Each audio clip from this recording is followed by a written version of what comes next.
Wakil Menteri Luar Negeri Amerika Serikat untuk Keamanan Sipil, Demokrasi dan Hak Asasi Manusia, Uzra Zeya, berkunjung ke Indonesia.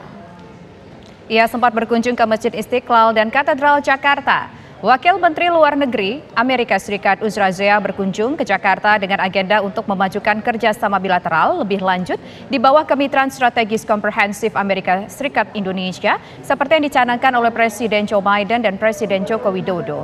Uzra Zeya berkunjung ke Masjid Istiqlal dan Katedral Jakarta untuk mempromosikan dialog antar agama.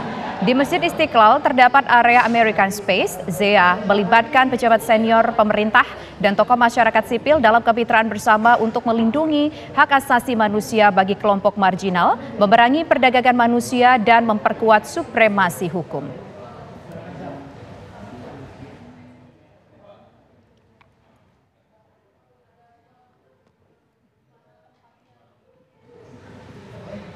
Dan pemirsa, saat ini kami bergabung langsung dengan Wakil Menteri Luar Negeri Amerika Serikat Uzra Zeya. Under Secretary Zeya, good afternoon.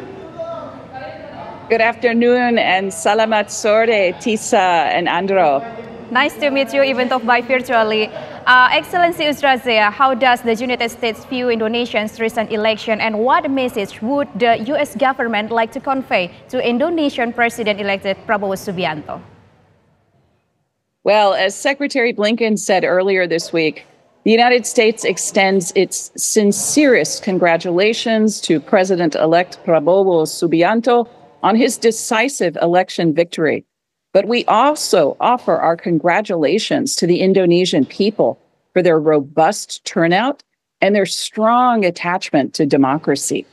And finally, I would say at this point that the United States has enjoyed excellent cooperation with President-elect Prabowo in his role as defense minister, and we look forward to deepening this cooperation under the Comprehensive Strategic Partnership after he and his new administration take office this October. Okay, Under Secretary Zeya, in your perspective with Indonesia's new government, what will the U.S. foreign policy be like toward the Indo-Pacific?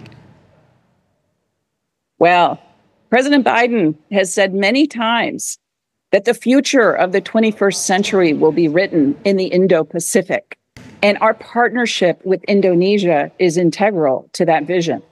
That is why our two presidents launched a historic, comprehensive strategic partnership last November that really covers the span of the human endeavor, from collaborating to combat climate change, to securing a clean energy transition and inclusive economic growth for our peoples, but it is also rooted in shared principles, including democracy and human rights. Okay, we move to the next topic. We're talking about Gaza.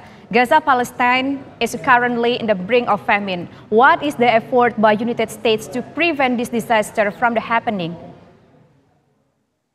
Well, I want to say that we have seen the very alarming reports on the imminent famine in Gaza, and we are doing everything in our power to prevent that eventuality.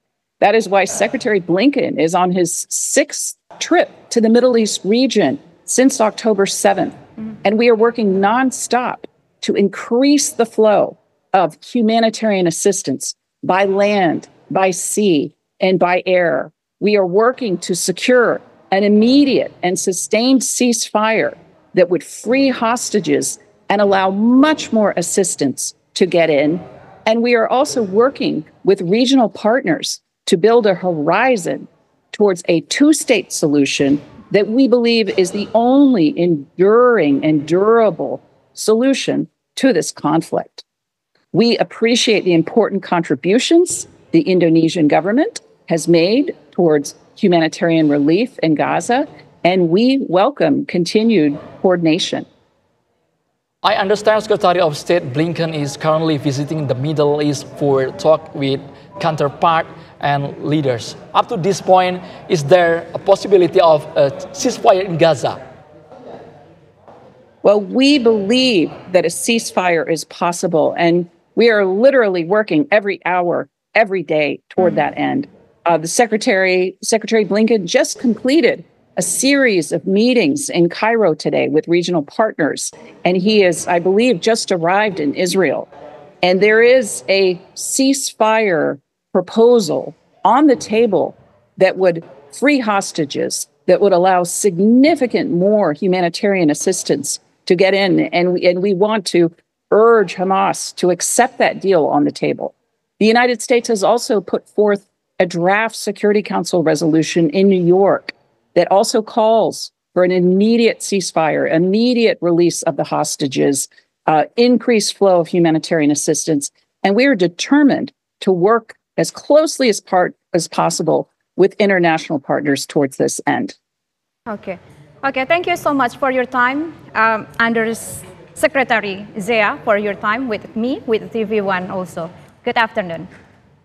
Thank you. Good afternoon, and Ramadan Kareem. Thank you.